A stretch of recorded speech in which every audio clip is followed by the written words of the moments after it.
Hello, hello. Welcome back to Nap Trapped. How are you, Bec? Good, thank you, Sally. How was your weekend? Good. Although everyone listening to this, it will not be Easter, but we are Mm. recording just after the lovely long Easter weekend. So full of chocolate and ready to talk baby sleep and get back into reality. Yes, I mean, I love having the 4 day break, but I actually love getting back into routine as well. I think I'm just a little bit hardwired like that. Do love to get back into Definitely. things. Yeah, for Well, sure. it's our body clock. That's it. It's our habitual days and nights and all the things. That's it, which segues beautifully into today's topic, which is, and this is a common question I see come up all the time, and it's a Mm. really good question, which is when you start sleep training, or really we can talk about in a more general sense, any kind of sleep work or making change with your baby's sleep, do you start at bedtime or do you start at nap time? Or do you do both? So that's what we're going to dive into today because it's kind of choose your own adventure to an extent, but you and I have a particular way of doing it. I think we definitely want to make things easy for families that we work with because sleep can be super overwhelming when you're trying to change things and improve and you're doing a lot of things through the day to try and optimize your nights and so forth, and doing everything all at once I feel like can just be a touch too much. Mm, And you don't have to do everything in one hit. You can definitely work in stages and still get to the most amazing outcome. absolutely. So I guess my short answer is I start at bedtime, always. I am exactly the same. Exactly the Yeah. same. We start sleep training at bedtime. We start even if it's just changing the way that you're settling your baby to sleep, but you're still hands on or in the room, we start at bedtime. And there's a couple of reasons why. For me, I really like the day work to have been achieved to set everybody up for success come bedtime. So we've got great nap timings, or at least reshifting and reshaping the whole 24-hour picture. We've got great anchored feed times in, solid times in, time to get the wriggles out, time to get your bedtime routine in, so that come bedtime, you know that your baby has had this great day that has set them up Mm. for a great bedtime, regardless of what you're actually doing at bedtime. But not only that, we are all primed to go to sleep at bedtime. All of our sleepy hormones are kicking in. So I like to work with the grain and kind of pick my battles. And in doing so, it actually ends up not usually being much of a battle because we have a baby's circadian rhythm and body clock working on our side at bedtime. I also like the idea that we don't have groceries to do, preschool Yes. pickups, Yep. activities. We've got a full 12 hours ahead of us to work on whatever it is that we're trying to implement at that particular time. So there are no distractions as such. We are just Mm. on this one path. Focused Yeah. sleep time, definitely.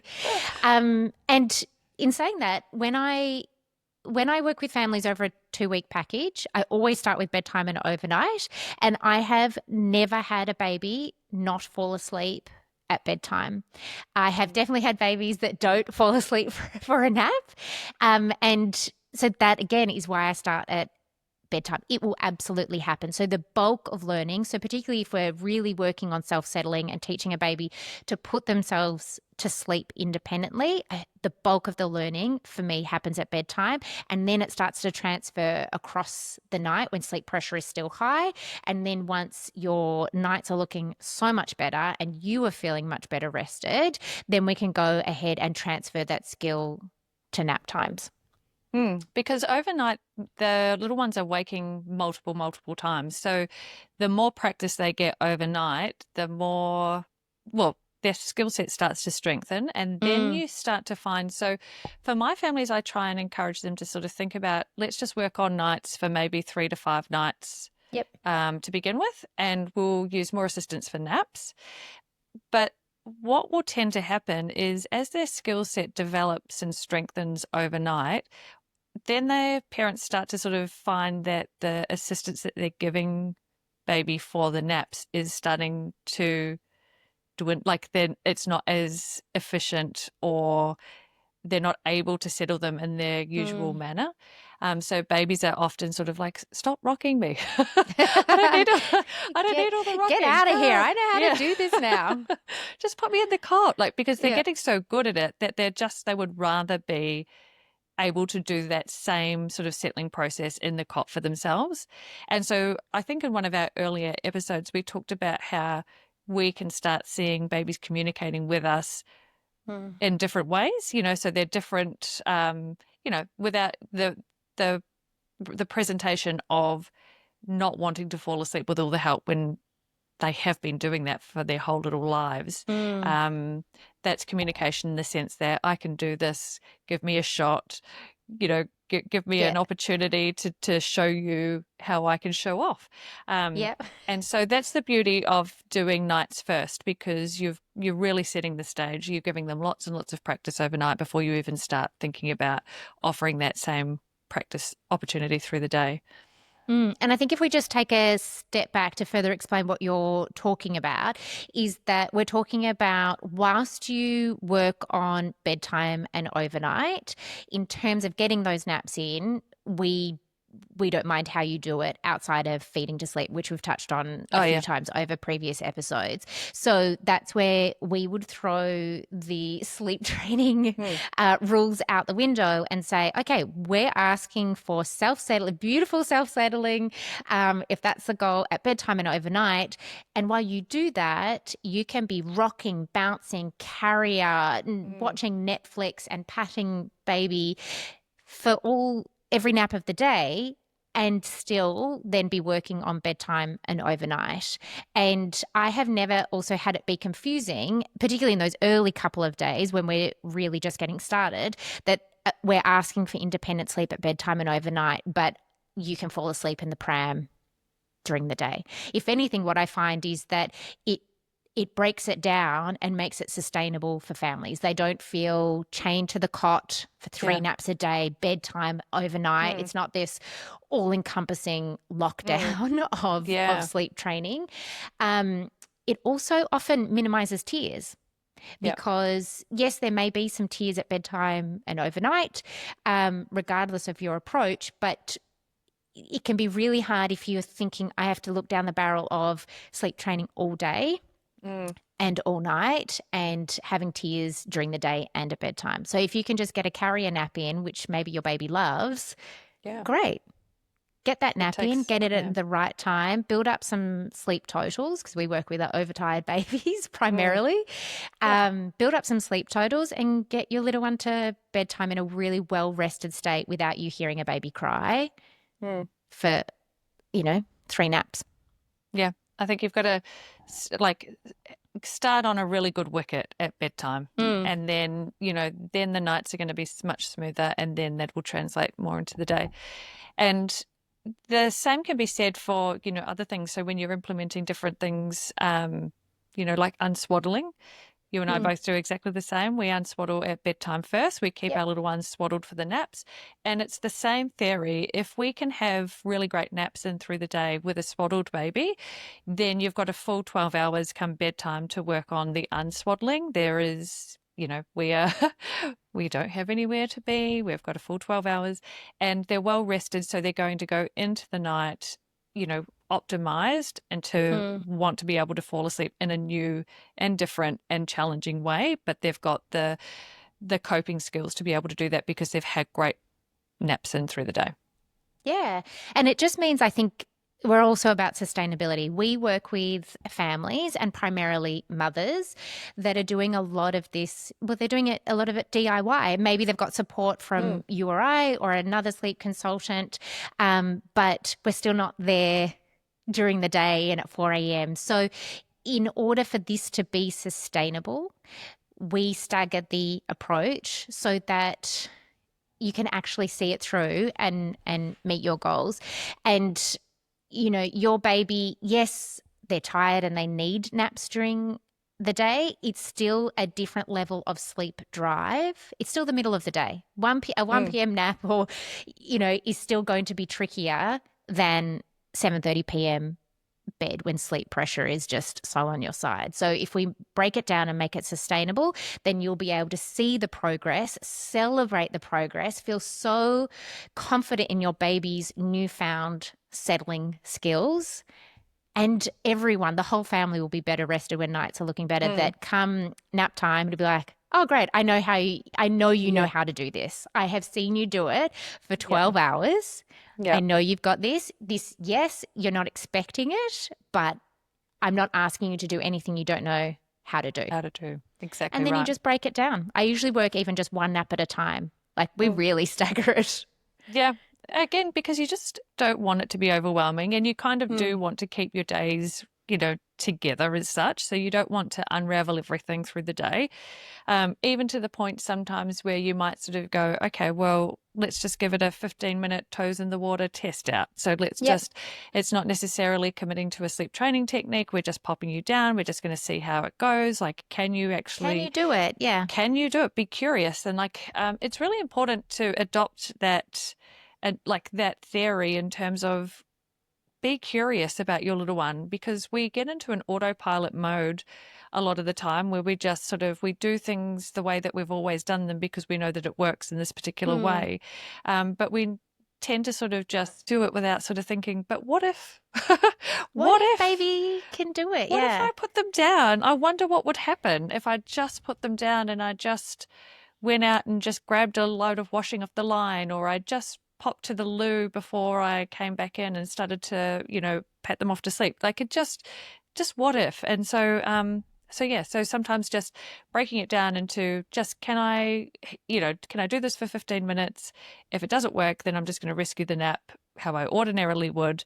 Try that again for a couple of days and sort of see how we go. And usually when the nights are coming together, it does tend to work out that way, that it will eventually, without too much trouble, the naps will fall into place and you'll have a little one that is beginning and to self-settle and sleep their beautiful long stretches and start linking their sleep cycles together. Yeah. Sleep, promote sleep.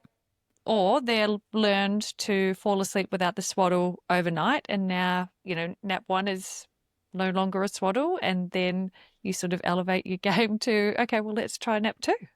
Yeah. Yeah. You just take it one step at a time, one nap at a Nap at a time. time.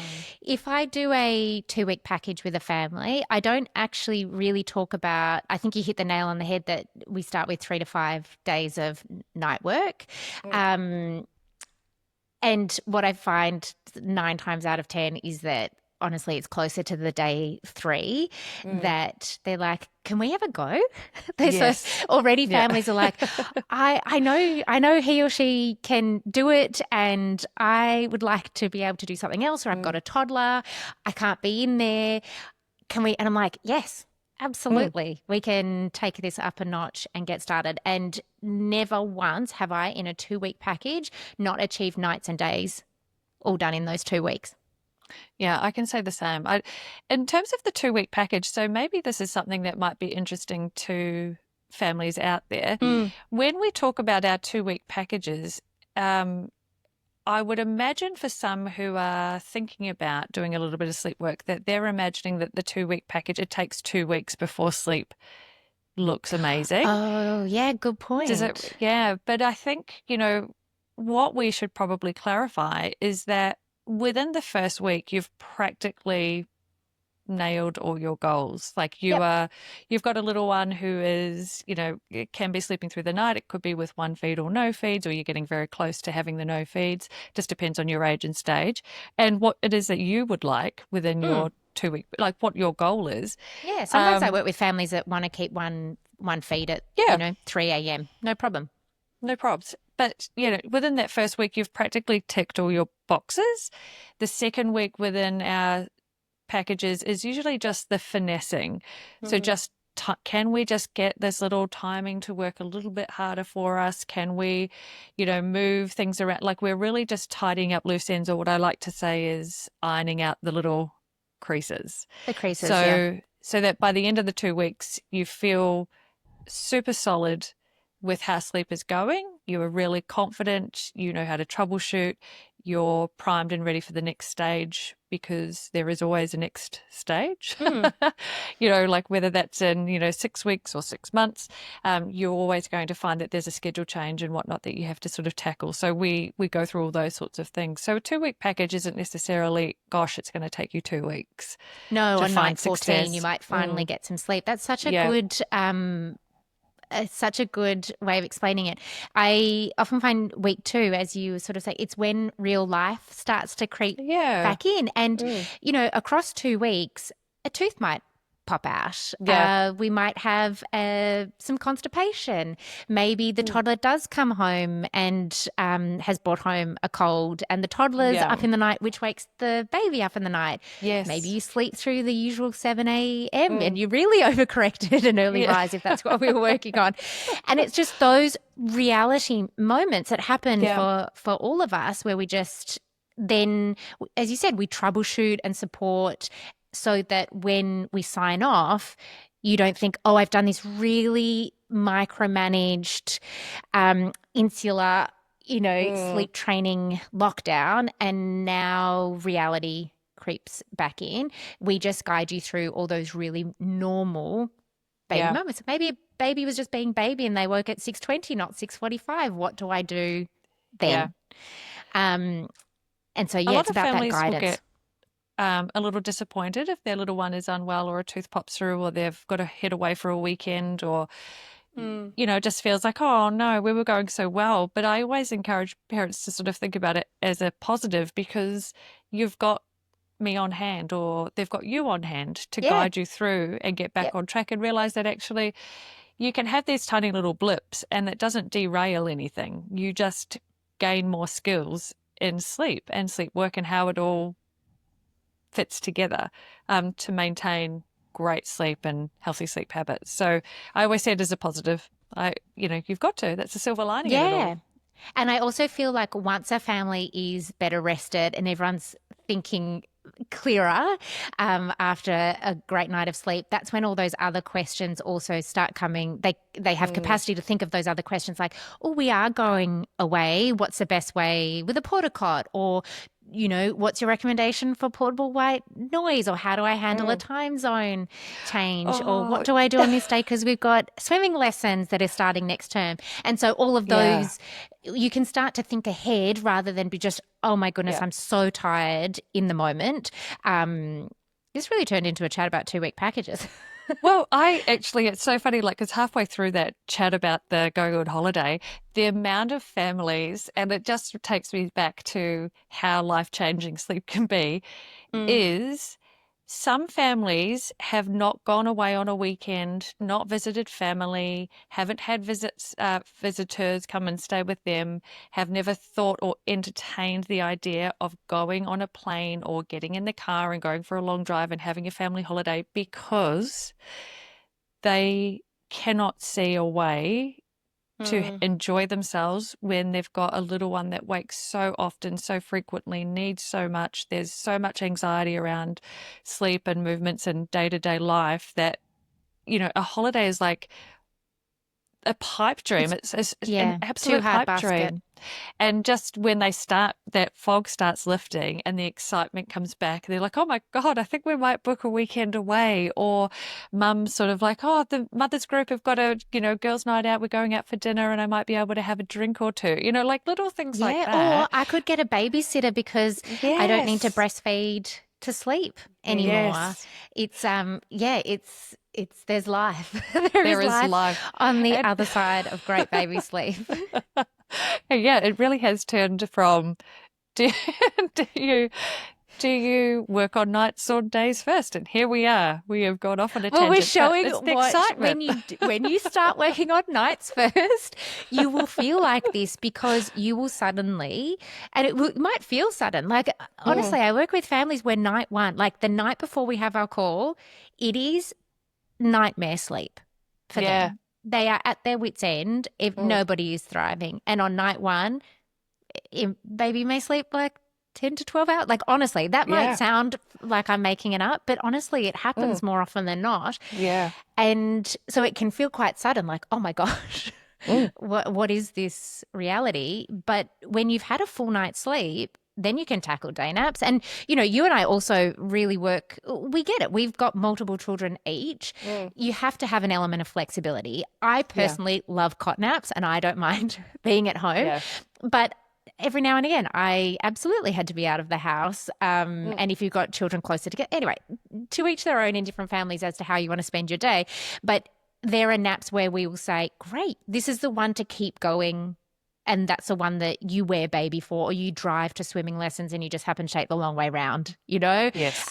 This is the one that you do in the carrier on the dog walk with your toddler on the scooter. This is when you'll feed if you have to be there in time for school pickup. There is flexibility and you always come back to your nights. Always. Always. That's exactly it. Because, and look, this is another topic, but childcare also pops up, and childcare naps can talk about choose your own adventure. Babies love to do their own thing. Despite the educator's best efforts, you still come back to your great nights. Yeah, that's right. I think that's such a major topic, isn't it? The old childcare naps and what to do there. Like, that would be a great podcast, I feel, for us to do, because it's like dropping them off and hoping for the best. Like, it really is. Here's the schedule and the sleeping bag and But if you've got good nights in place and great sleep skills, you bring that baby home and you still start at bedtime and overnight. That's right. No matter what's happened. So all of that to say we start at bedtime and overnight. I should also say, in particular here in Melbourne, I'm not sure about other states, although I suspect there's definitely hospital, council run things. Residential sleep school is quite a popular thing here in Melbourne. Where you get essentially admitted often to a mother baby unit, and some is a little bit more just some sleep skills and some is more sleep training. We'll sleep train your baby and I think you can have stays 5 to 7 days. Anyway, there's a particular one that's very, very popular. And I am not anti-sleep school at all. I think it serves a wonderful purpose, particularly if the DIY approach doesn't feel right or possible for you. To be able to seek that sort of all-encompassing help, hands-on help is phenomenal.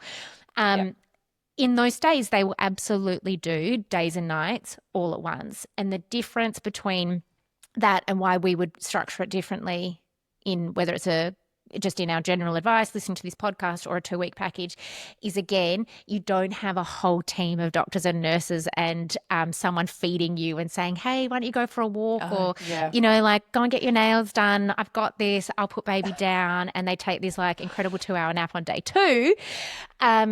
We work with families that are at home. They're doing the dishes. They're doing the laundry. You've got to pick probably up the toddlers drop-offs, painting their things. nails. Yeah, right. So it's real world, real life flexibility that we need to offer, because while we all try and have it all together, it's just not possible all the time, and it will still work. It still works just as well. It will still work. Yeah. So yeah. Okay, so start with your bedtime. Yep, start with bedtime. Then you treat your overnight wakings. Then comes falling asleep for a nap. Then comes linking sleep cycles. So bedtime, nights first, then days. Agreed. Excellent. All right. And we've just propagated however many other podcast episodes in that one chat. But, please write in the comments about what you would like us to talk about, because we've got a whole list of things that we would. It's a never-ending list. I think it also shows that baby sleep isn't just you sleep train at bedtime. It's not just this. Your days have to, there's so much more else to it. It is timings, it is temperature, it is feed volumes, it's solids, it's protein, it's all these things that we can't help but have every episode crossover / open up into something else in each episode. So there will be more. Excellent. I can't wait to dive in again, Sally. It's going to be great. All right. Well, we'll see you on the next episode of Nap Trapped. Bye, Bec. Bye, guys. See ya. Bye.